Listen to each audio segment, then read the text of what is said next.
Level 1, the lookout. It starts with headlights. Two white beams cutting through the dark highway outside town. You lift the cheap radio to your mouth. White truck, heading north, 2 minutes out. Your voice cracks slightly. You're 17 years old, standing on a dusty hill above a narrow road, holding a pair of binoculars that aren't even yours. A cracked phone buzzes in your pocket every 30 minutes. Check-ins.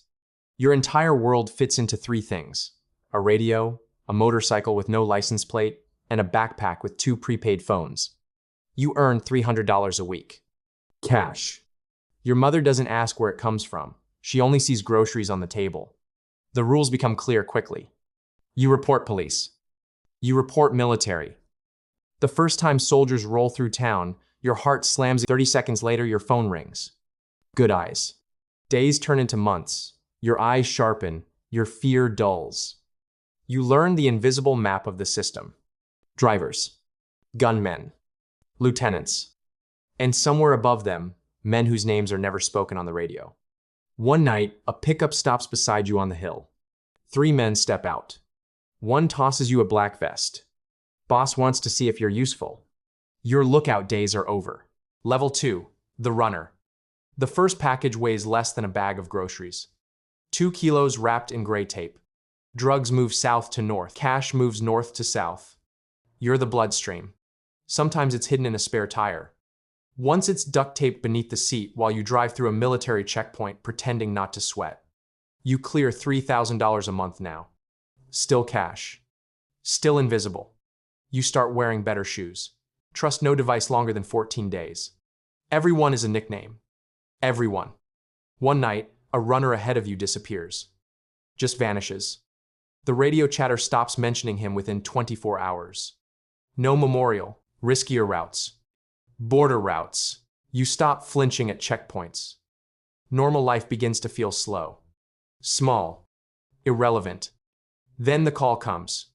Not a delivery. A meeting. They want to see if you can handle something heavier than packages. Level 3. The Sicario. The rifle sits on the table between you. Black, clean, loaded. Explanation isn't part of this world.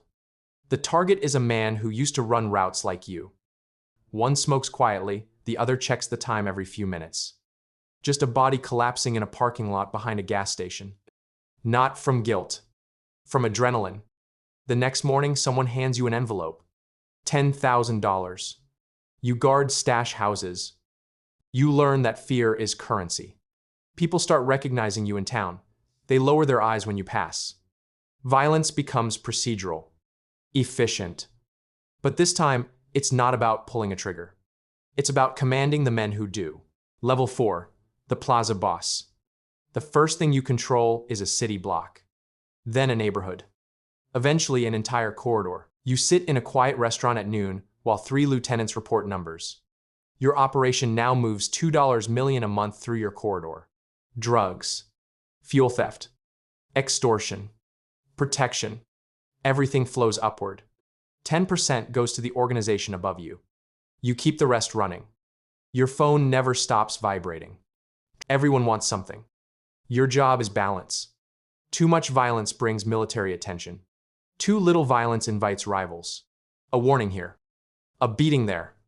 An execution when necessary. You rarely carry a weapon now. You don't need to. Your power travels through others. Money changes too. You clear $100,000 a month. But none of it belongs to you officially. Everything is hidden through relatives and shell businesses. Restaurants. Car washes. Construction companies. Freedom shrinks as power grows. You stop visiting old friends. You stop going to crowded places. You move houses every few months. Paranoia becomes routine. Level 5, the invisible architect. The house has no guards outside. That's the first surprise. Just a quiet gate and a long driveway. Inside, the man sitting at the table looks almost ordinary. No gold chains. No body armor. He talks about supply routes like logistics problems. He talks about cities like chess pieces. Millions each week. Untaxed. Untraceable. Punishes betrayal quietly and permanently. The real power isn't violence. It's control of the structure. You understand why people say his name like a ghost story.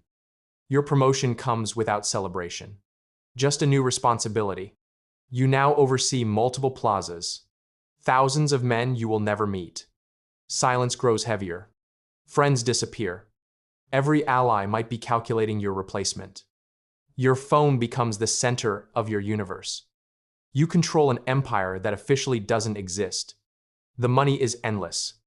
You cannot walk freely. You cannot live openly. You cannot stop. And machines like this never stop on their own. One night, you look out the window at a dusty road below the hill. A teenager stands there with binoculars, a cheap radio in his hand, watching headlights, reporting movement. And the cycle begins again.